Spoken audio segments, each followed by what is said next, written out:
Ladies and gentlemen, there is a ceasefire now in Lebanon. The ceasefire kicked in at about 6 p.m., 7 p.m. Nigerian time yesterday night, corresponding to about 12 a.m. midnight Lebanese Israeli time.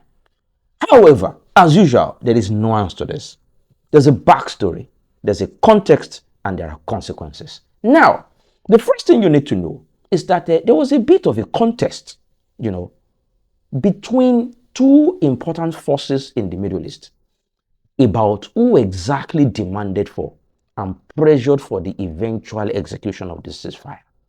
On one side is Iran, the Lebanese resistance, and other members of the Axis of Resistance. On the other side are the US of A, Israel, and the current sitting Lebanese government, which is actually pro-Israel and anti-Lebanese resistance. Now, how did it go? You see, back then, when a ceasefire kicked in between the US of A and Iran, as part of that ceasefire, Iran demanded that when there is a ceasefire in Iran, there must also be a corresponding ceasefire on all the other entities that make up the Axis of Resistance, an important part of which is the Lebanese resistance. But when the Americans were going to enact and execute the Iranian ceasefire, the ceasefire applied on Iran. It applied on every other member of the Axis of Resistance, but it did not apply on the Lebanese resistance and Lebanon. In fact, Prime Minister Netanyahu insisted that Lebanon and the Lebanese resistance were not part of the ceasefire. And Trump and J.D. Vance actually supported, Prime Minister Netanyahu of Israel and insisted that the Iranians probably did not understand English and did not know what they were saying.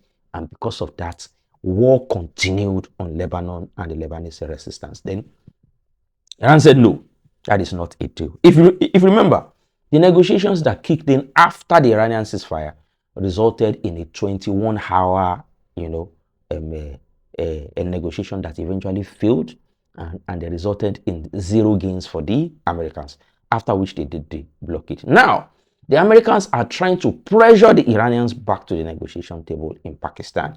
And then the Iranians insisted that this time around, for them to have to come back to Pakistan to continue the field negotiations, there must be a true and complete ceasefire on Lebanon and the Lebanese resistance. The result of which is this ceasefire that was declared for 10 days and that was timed to end at exactly the same time the 2-week ceasefire between Iran and America is supposed to end.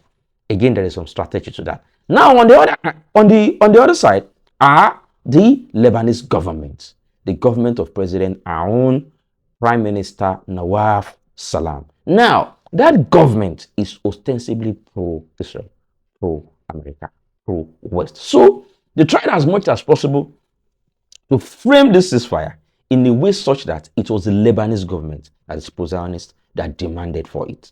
Such that when the political gains, when the positive hoopla, comes, it is the Lebanese government that will enjoy the positive, fame, so to say. But unfortunately, it did not work like they planned.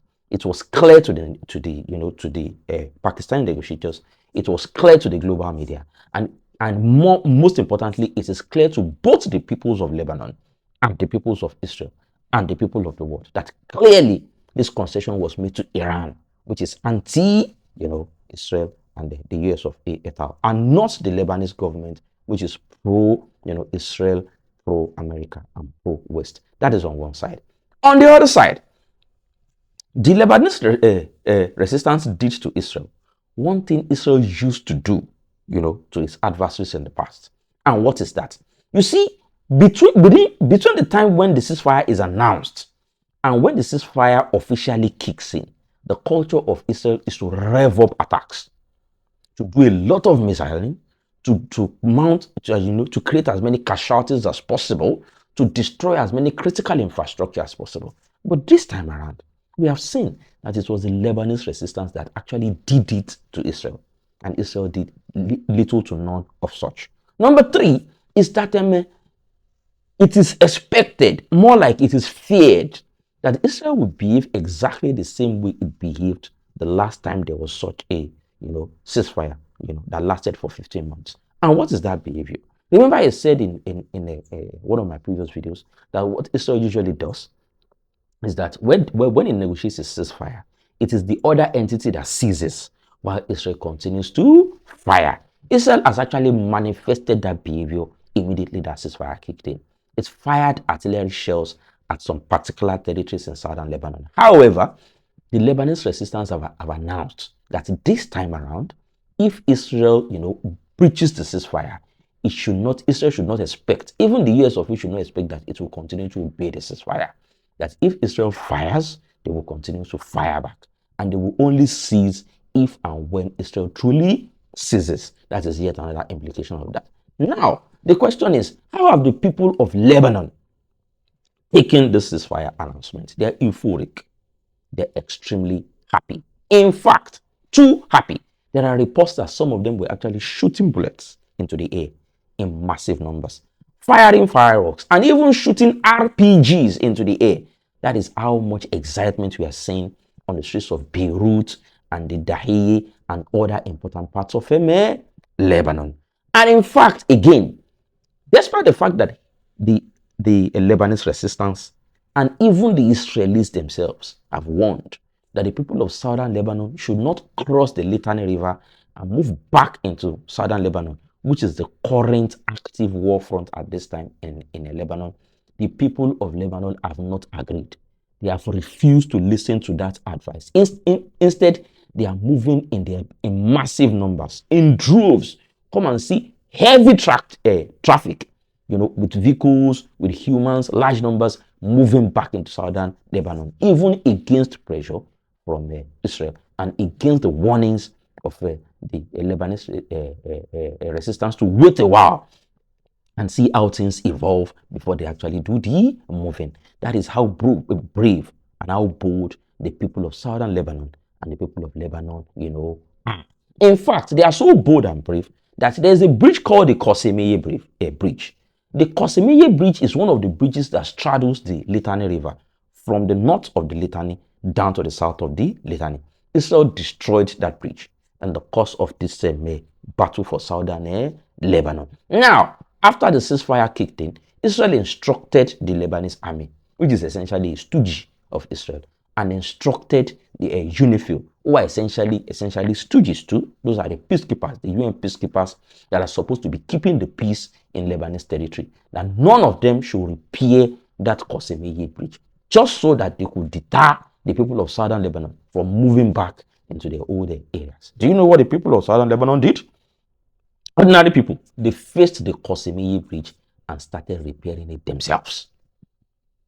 They started repairing the bridge themselves so that they could facilitate on their own their return back to southern Lebanon. And how did Israel and Israelis take the news of the ceasefire? They are very depressed.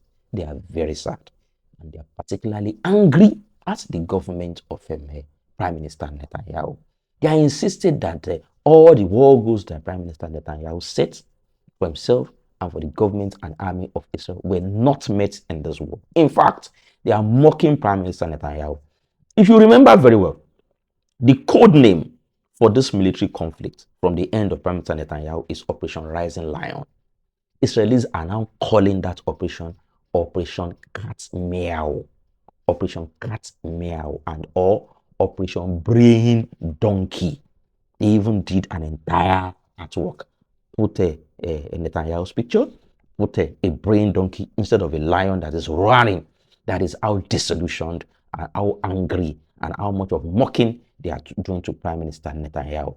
Particularly the people of northern Israel, who believe that they are essentially the punching bags in this conflict. They are angry that instead of Netanyahu actually freeing their territory from military pressure from southern Lebanon, they are now even more vulnerable than they used to be before. So essentially, that is about the summary of what is happening in southern Lebanon with the newly declared ceasefire at this material time. Again, please do subscribe to our YouTube channel so that you can continue to enjoy these videos. Thank you very much. Have a good day.